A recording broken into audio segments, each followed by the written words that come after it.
What up, you scrubberonis?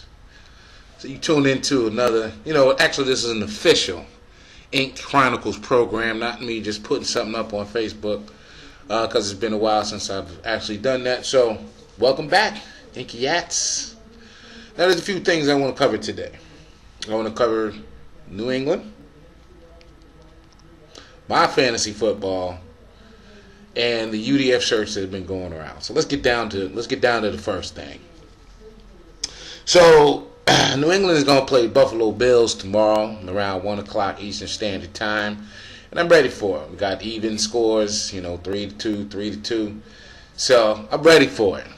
But while I was doing a little research on this, so that I knew what I was talking about in this particular case, I looked up some of my prime rivals who've been tagged below, if you're looking at Facebook, who love to talk their brand of crap during the weekends. You don't really hear nothing on Mondays because usually the weekends dictate what's going to go on for most people. So I looked it up. I see that with New England having 3-2, Buffalo Bills has 3-2, the Giants have 3-2, the Eagles have 4-1. Hats off. I ain't gonna take this one off, but hats off.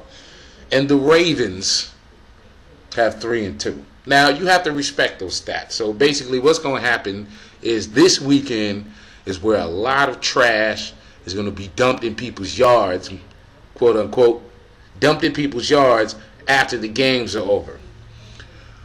Whew. As for fantasy football, I'm in 5 leagues. I've actually literally been looking at 4 of them. I'm in 5 leagues, mainly because all of them have something to do with some kind of money in them, right? So I'm in one league where I'm actually 4-1, like the Eagles, and then the other 3, my stats are 2 and 3. The crazy thing is that 2 of them I'm in 7th place, and then 1 of them I'm in 4th place. So I don't know how that works out. I don't care. As long as the money is there, the money is there. But I can't wait to see how that all turns out. You know what I'm saying? A little E and J will do, a little Irk and Jerk, a little Easy Jesus. Y'all familiar with them terms.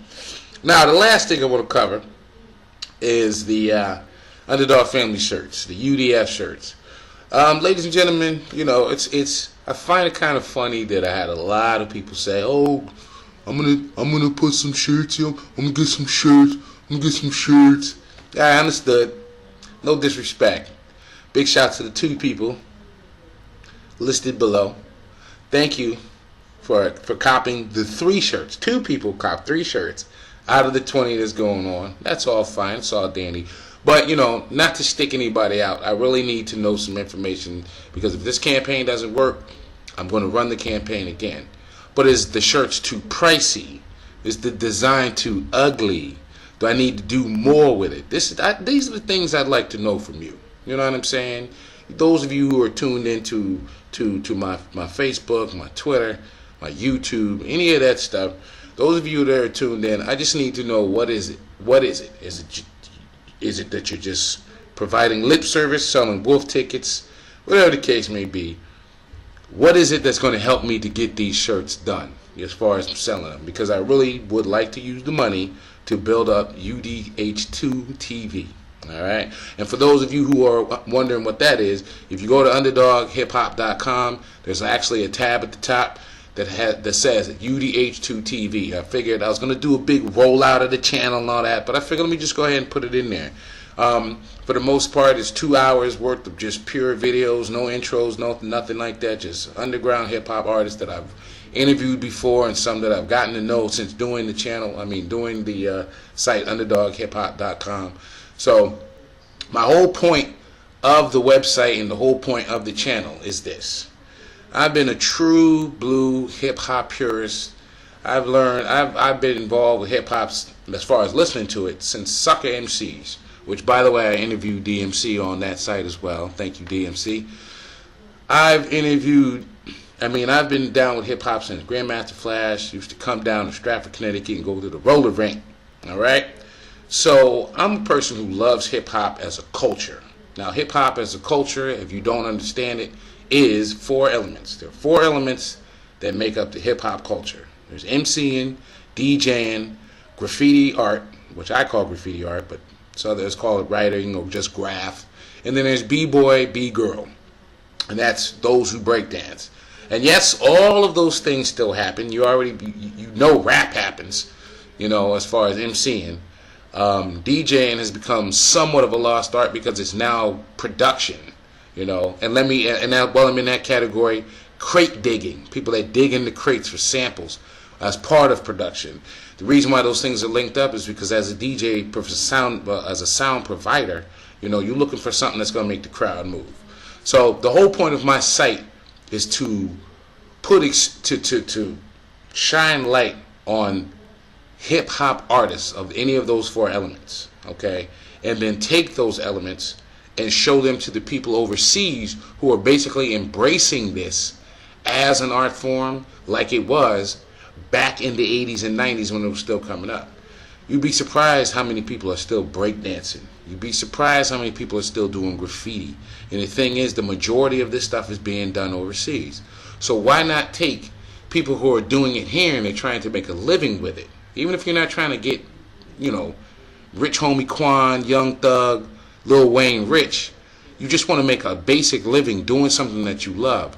Why not go to the site and be a part of the site and put up things on the site that people overseas can be exposed to, so that when they're looking for artists and they're embracing those artists that are doing boom bap hip hop, golden era 1990s hip hop, they're embracing that and they're going to these different sites. They might book you. They might have you come out and speak. You know what I mean? They might just be the ones that's buying your albums, that you're putting up. They might be the ones that's putting up your download or supporting your downloads of your mixtape. You know what I mean?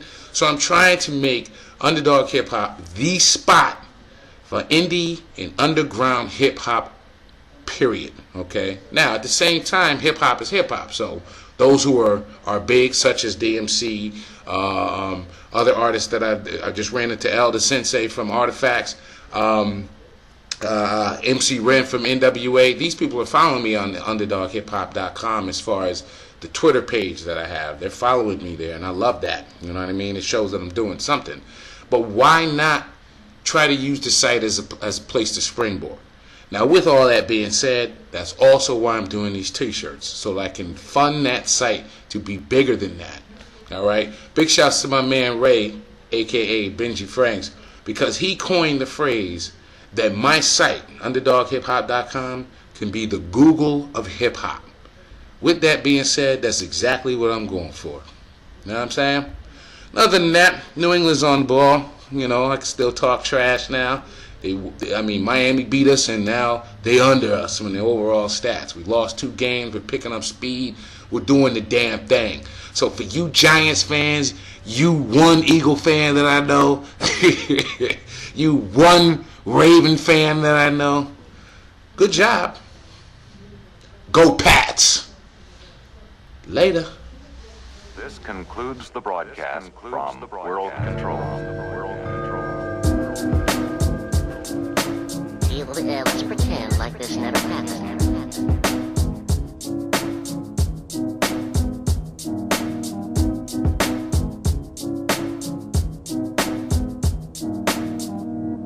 Look, I don't like having to trust anyone because I'm always disappointed. But just once I'd like to know that I could actually trust someone.